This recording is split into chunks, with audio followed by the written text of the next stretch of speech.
All right, next thing that we're going, Floor of Death. Floor of Death is a huge arc. We get the return of Big Badass himself, Eric, in this arc. We'll talk about him in a second. We also get lore of another irregular who was super huge. We get lore of Bam and his mother Arlene. We get lore of 13-month series. We get so much. We get so much in this arc in terms of lore. So it starts off with them all going to the floor of death. Bam's group as well as Rachel's group goes down there. And first thing that happens is that one of the first major things that happen, they meet Guram Jihad. Guram Jihad is a very important, very powerful princess of Jihad that has been hiding here with two 13-month series in her possession for a reason. We learn a little bit more about that in a second.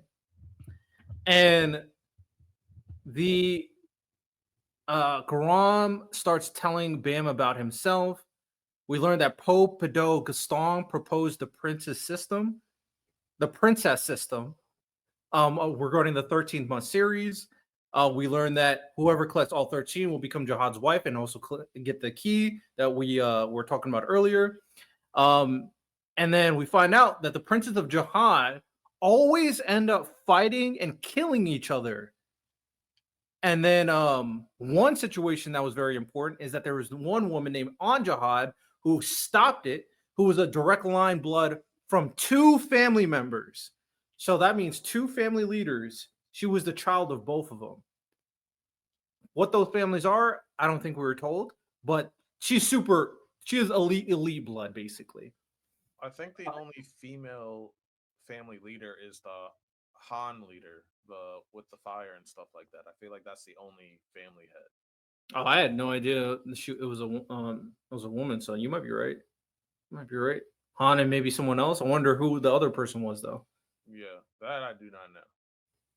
If I had to make a guess, I would say probably Coon's dad. That's what I was thinking, Loki. I was like, maybe Coon's dad. I feel like Coon's dad will be that guy for sure. So what happened is that An eventually started crashing out.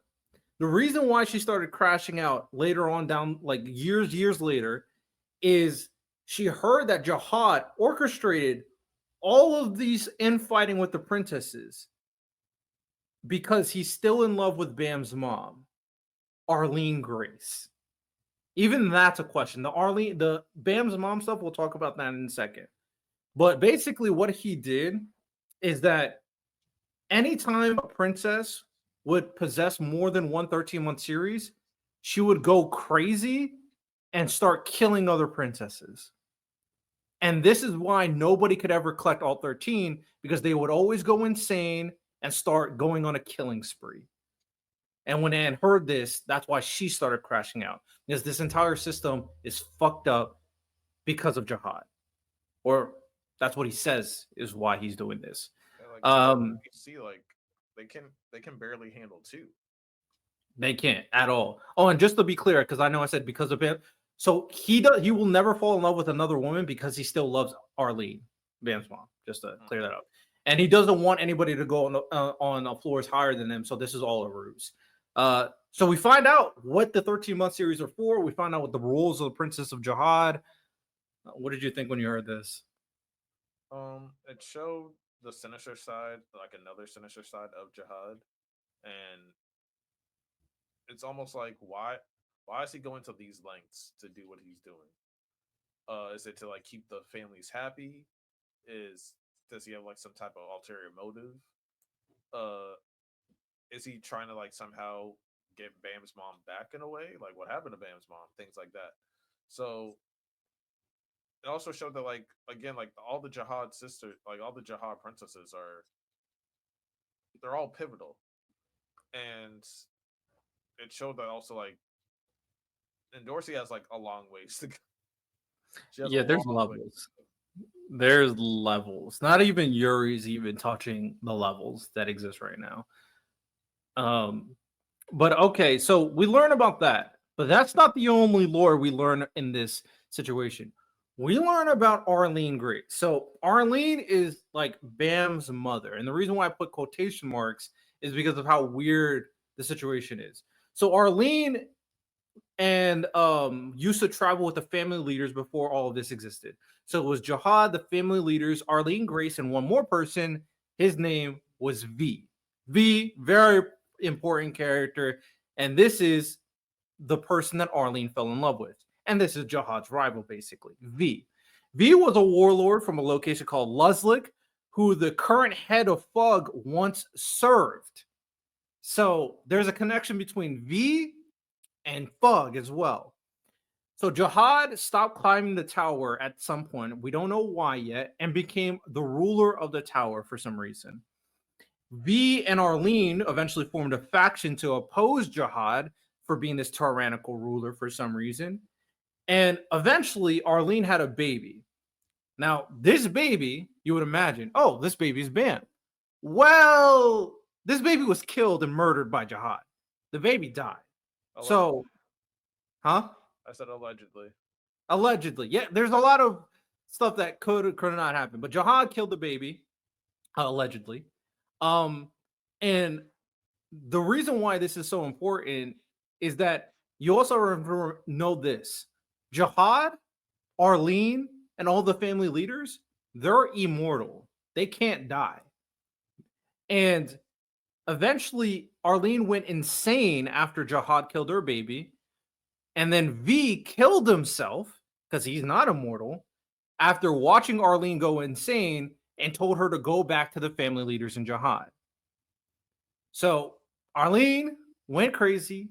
Her baby was killed by Jihad. V eventually killed himself as well because he thinks she should just go back to them because they're crashing out.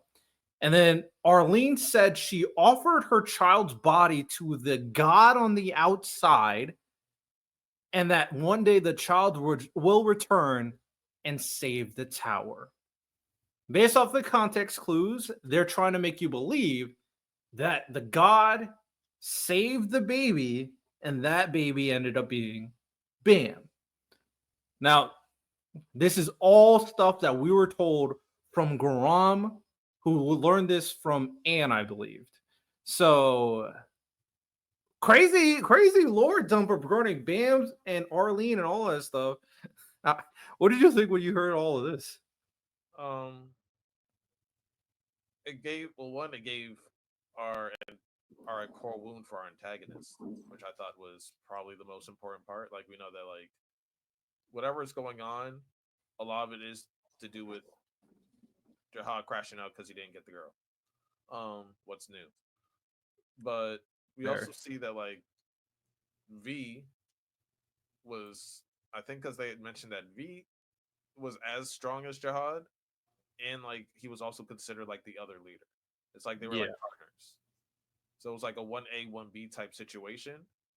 But I think we also see in season 2 that they kind of mentioned that most of the leaders, like everyone kind of like, even though Jihad was like as strong as V, everyone was kind of under V. V was the actual like leader back then. But for some reason, everyone chose Jihad. So what is that reason? Why did everyone kind of turn their backs on V? And yeah, I feel like that's like one of the biggest mysteries. Like, because V was kind of like their leader, and they all turned their backs and went with Jihad. So like, what led to that? Yeah, there's more to the story for sure that we got to find the missing pieces to. And Grom even said this actually. She said, I didn't tell him everything because I don't think he's ready for that. So there's a dark version, there's like a darker version of that story. And maybe like it changes our perspective because Read season 3. okay, we'll get into it. But okay. Now we also learned this. Rachel met Arlene in the past before. So Rachel met Arlene. She also knows that Bam is the child of destiny, but she indicates she wants to be the one to achieve the goal, and it has to be her instead of Bam. We don't know what Rachel's true motives is, but we know she met Arlene. She knows who Bam is, but why does she want to do this? Is it a jealousy thing? Is it I care about Arlene? Is it I care about Bam? I don't. But Rachel is a very hard character to figure out like why she's doing everything she's doing. Another thing that like I feel like no one's realized or talked about. Arlene was supposed to be dead like what thousands and thousands of years ago. How old is Rachel? Yeah, Rachel's old as fuck. Rachel old as Rachel's fuck. Rachel's right. If Arlene did die back then Rachel's one of the oldest characters in the verse. Yeah, Rachel old as fuck. Hey, it's okay. We like our milfs over here. Or Arlene didn't actually die right away. Yeah, I don't think she's immortal technically, so I don't think she's dead either. Then how did V die? Hmm? Then how did V die? They said V's not immortal. So whatever Arlene and the family leaders in Jihad did made them immortal. And then so V was from outside the tower. I think it's because they went inside the tower. All from outside the tower. They're all from outside the tower, but they did something in particular when they went in the tower, I guess. I don't know exactly what that was. They made a contract with the A minute. Oh yeah. That's probably something like that. Maybe V didn't make a contract. Okay, we'll get there. We'll get there. So, another thing, they're on the floor of death. Now, the reason why they're here is because they're after the thorn. But there's also a lot going on right now because there's a guy named Heljo who took over one side, one like faction of the floor of death, and then there's another faction of on the other side. And you also, if you go to the floor of death, if you can't leave, if your soul is taken, there's a whole bunch of things, but ultimately they're trying to figure out what is going on. There's like a weird little scenario where there's some weird politics going on in the background of all of this regarding the two high rankers, Desaw and Deja, why they all are down here, and we'll kind of get into that.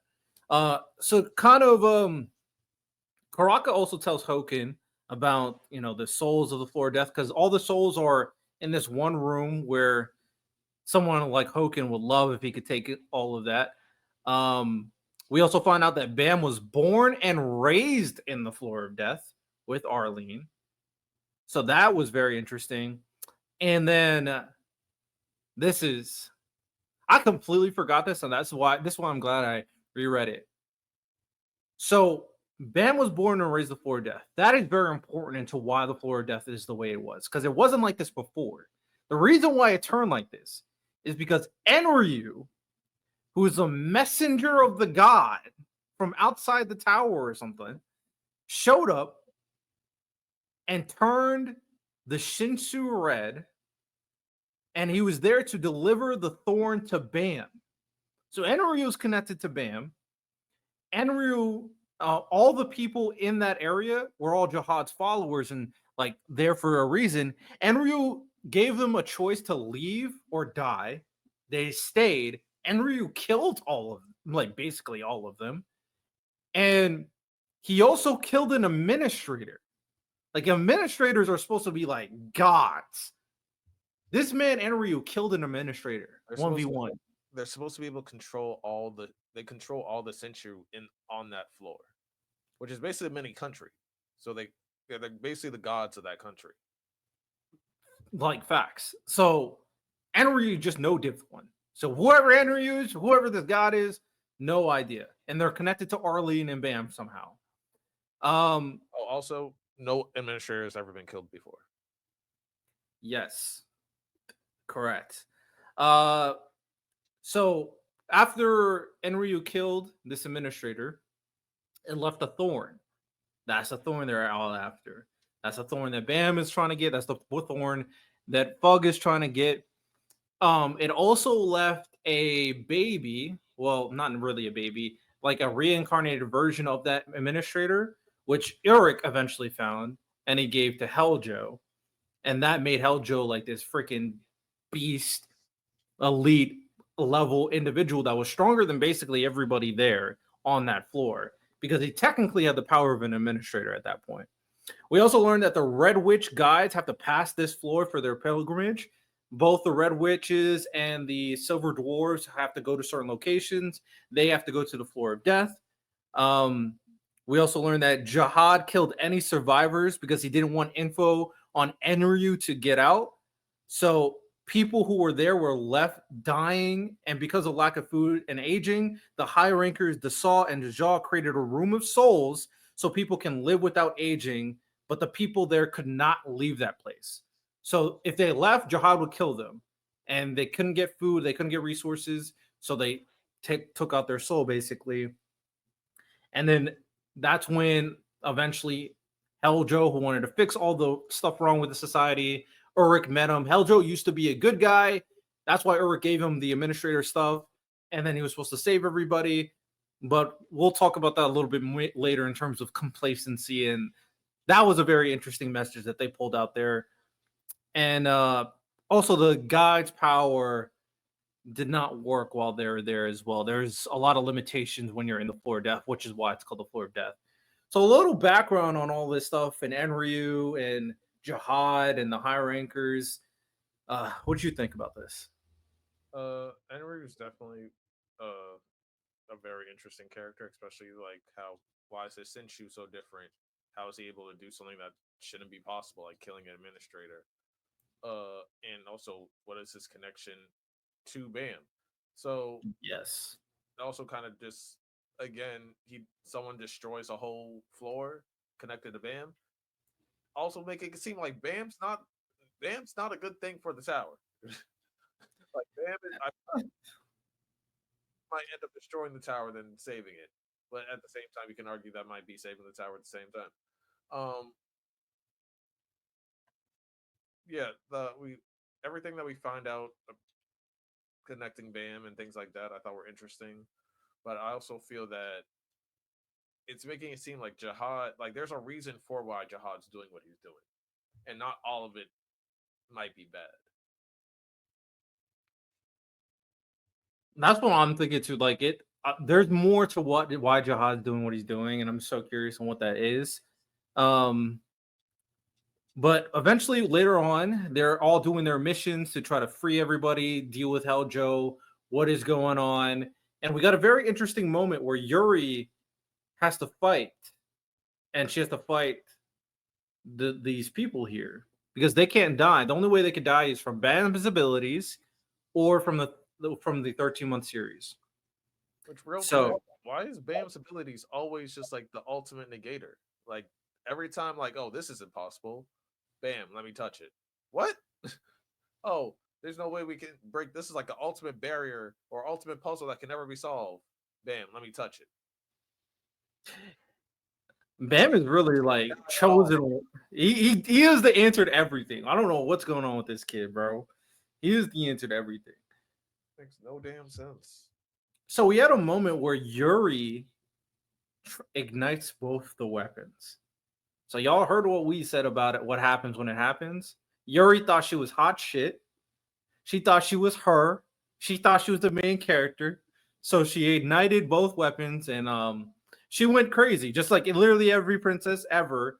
And we find out that what happens is that the princess of Jihad is possessed by the ghost of the 13-month series. And I think her name is Yoram Jihad. I think. Yes. Or that's another example. I don't remember. I wrote this down. I don't know. This ghost is someone. It was a former individual who was about to become princess and didn't. She also specified that when she was fighting Garam, that Garam doesn't know what actually happened back then and why she's doing what she's doing. So there might be a justifiable reason why she keeps on going crazy. We don't know, but we found out about the ghost and we see Yuri going insane in this situation. Did Yuri lose aura points after failing and fucking up so bad?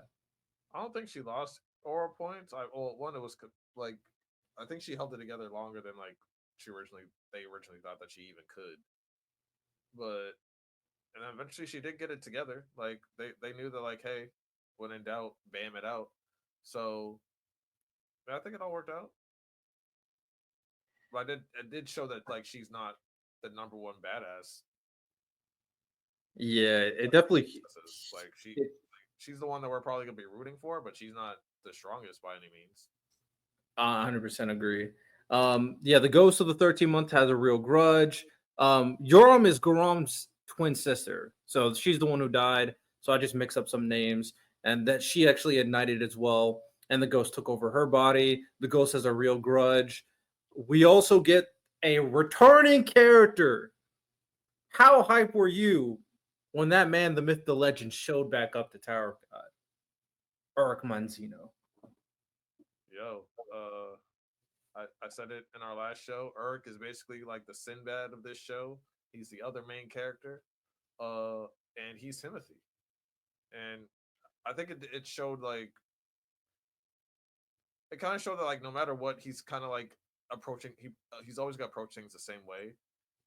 End of the day, he's gonna do what he wants, or whatever that princess that he's working for wants. Who we get to meet in the spinoff, by the way.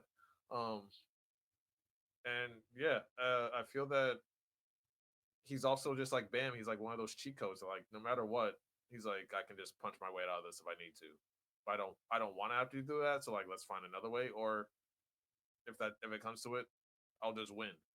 So yeah, Eric is him. Eric is him. We also found out that he has a crush on Guram. Uh, Guram does not reciprocate that energy, but he does have a thing for her. A lot of things happen in this arc. We find out about like all the politics that has happened. That they're trying to find the other individual who has something called the soul ladle. Everybody has their own ulterior motives to get this soul ladle that allows you to like take souls out or put souls in. Mm-hmm. We learned that one of the red witch that's with them, I think her name's Horion. I believe that's her name. She was lying to them the entire time. She doesn't give a shit about what's going on here. She just wants the soul ladle so she can make a deal with a very powerful individual in the Tower of God universe that we already met. His name was like Madao or Madoc, something like that. Mm-hmm. So she was there to get that. The other side of individuals also wanted to get that ladle. They didn't really give a shit about all this stuff with Aljo either. So a lot of people have their own reasons on doing what they were doing. Or Madaraku, that's what his name is. And we come to a head where we get a final battle with Heljo using the Red Thrisa, giving him the power of the administrator. They could nobody could fuck with him basically until that boy Uric Manzino showed up to the story. That and then he could not fuck with Uric. Even when Uric was nerfed because he could not use Shinsu, that Heljo still could not fuck with Uric. And then we get a little team up where Uric and Bam are helping each other. And the moment leading up to this, with like everybody working together to finally lead up to finally leading Heljo to Uric was fire. And then Uric beat the shit out of Heljo. Yeah, that's one of the crazy things to me about Eric. Like Shinshu is like one of the most is like one of the main power systems of the verse, and he's just as powerful without it. Yeah, he's a fucking dog. He put him in his place. And the only reason why Bam could use his Shinsu is because he has a thorn inside of him. So that's why. Um, and then we also find out a couple. So the battle ends. We found out a few things. The Red Thrysa said, "This is probably what you were talking about." Bam has a colossal soul inside of him, which is a soul of an administrator. So not only does he have the goblin thing, not only does he have all the souls that Hoken devoured, he also has a colossal soul, a soul of an administrator inside of him. And then the Red Thrisa also went inside of him. So he had a Red Thrisa, colossal soul, a bunch of Hoken souls, and a fucking evil goblin thing with the thorn. So he has all that power inside of him moving forward. It's kind of crazy. Do you think Oric noticed or did he not notice? That he has it inside. I feel like he knew that he got like stronger in a way, but I don't think he realized like how. Yeah. I wonder how that Red Thrice obviously has his own evil intentions. So we'll see how that kind of plays out. Fast forward, Hoken. I say yes and no. I feel like does it have intentions? Does it have wants? Yes, but I think it also recognizes that Bam is way stronger than him. I feel like it also just wants to kill Enryu. So whenever Bim meets Enryu, I'm sure it's gonna pop off. Yeah, it's a good try, but you'll see like more things that end up going into Bam and like they just recognize like yo, Bam is way worse than all of us. Like he's the Rimuru on crack. I'm not gonna lie. Like Yeah, that's a it, perfect. Yeah, um, then fast forward, we are at the ending of this arc, and you would assume that it's all fine and dandy, everything's good. Then Hoken eats all the souls in the floor of death. Super uber duper powered up. He's ready to leave. Him and Karaka, they're about to leave. Urk is pissed off, hunting him down because I don't care how strong White is, he's gonna get his ass beat if Urk catches him. And then just before White is about to leave, there's a man standing right there. Not we get a family leader, Po Pado Gustong, waiting at the exit. Timothy.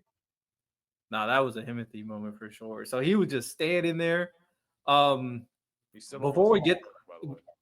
you said what? He still don't want smoke with Eric, by the way. Yeah. So what happened in this situation?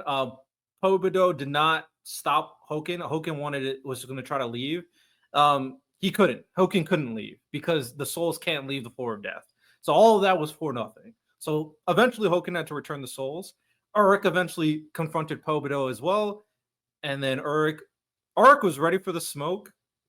Pobido is like, no, like yeah, we're probably on par, we're probably the same tier, but I don't want you killing my entire family. Yeah, it's not okay. All right. I don't want that kind of smoke. So you need to relax. At least it's like at least he's like a sensible guy. He's like, yeah, we're like the same level. It's not worth it. Yeah. I feel like he Oh, might end up being one of your favorite characters because you see him a lot more in season 3. he does a lot of good stuff in season 2, so I probably agree that he's going to do some more good stuff in season 3. Um, so Gustong meets Bam. He makes a deal with Bam. I forgot to mention there was a moment where Rachel saved Kuhn and the rest of the group's life. She kind of crashed out because of like a philosophical difference, which is probably core to who Rachel is. Because Rachel hates the concept of destiny, which is probably Mm-hmm. correlates to how she feels about Bam. So she had all this beef with this one character who was like one of the troopers of this location. This character stabs Rachel and she's about to die. So Bam wants to save Rachel. She's about to die. Gustong makes a deal with Bam. And Bam, all he asks for Gustong is to save Rachel. So Gustong saves Rachel in one of the most badass ways you can. He just looks at her and then says she's healed. Fucking ore farm crazy. That's ore farm crazy. Like it's like Um, how strong are these heads of the family? Nigga looked at her. She's dying. She's dying, Riddell. She's on death's door, and you just looked at her. You are now healed. Like nigga, what? yeah, talk. Yo, these guys got it. I'm gonna be honest. Dude Family didn't just got it. raise a hand. He just looked at her. Um, so in exchange for Gustong saving Rachel, Bam has to do something for him.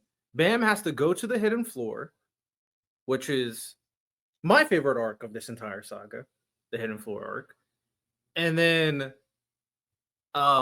get something from Jihad. And this will be very important. And then not only did he save Rachel, but Gustong will also give him the thorn if he does this. So he's getting double the things that he wants. That's going to help him. Uh,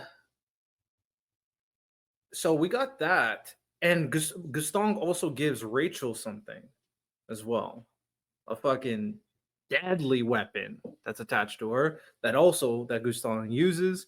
We also get Garam, who tells Endorsi to figure out her feelings of liking him. Uh, like I said, I don't care about Endorsi and Bam at all. Um, That's enough. and then He gave Rachel a buff like it was nothing, and that shit almost killed Dorsey. Oh yeah, Dorsa was about to get clapped if she was gonna fight Rachel with that thing. and he That would just have been a almost for GG. nothing. I will say, without spoiling, if I could have anyone's powers in Tower of God, it would be his. Uh, Fair enough. when you I ask don't have to me, remember what his do. He's probably the smartest family leader from what we know. probably So besides Jihad, fair. We also get what else? Kassan gave Rachel something, and then they said Bam will someday return to the floor of death, which makes sense because this is all related to Enryu. And then we get an important confrontation with Wongnon and Karaka. So Wongnon tells Karaka who he is. They both have a ring, and for the most part, from what I remember, because I don't think I wrote this down. So Wandon doesn't know where he's from. He was raised by this one person. I forget what his name is at this one area for his entire life. But this person was raising him for some bigger purpose. He had this bigger purpose this entire time. And he doesn't have his ring because Karaka was going to spare him if he showed him his ring. But Rachel's the one who has his ring right now. So at this point, a lot of people should be making the correlation that more than likely Karaka and Wangnon are brothers. What are we thinking from their dynamic? I just assumed that like yeah they're brothers, but at the same time, what does that like? How are they connected? It still doesn't explain how they're connected to Jihad. That's like the big question. Yeah, I agree. I need to see how all of this plays out because it is kind of crazy. So that was the floor of death. Great art, great art. What was your favorite art before we get into the hidden floor? It would probably be the Hidden Floor arc. The obvious answer because we meet some badasses in this arc. I'm not gonna lie. All right. So that is the floor of death. Moving forward, we've got the hidden floor. This saga is long, as you can tell. A lot to cover when it comes to this entire situation.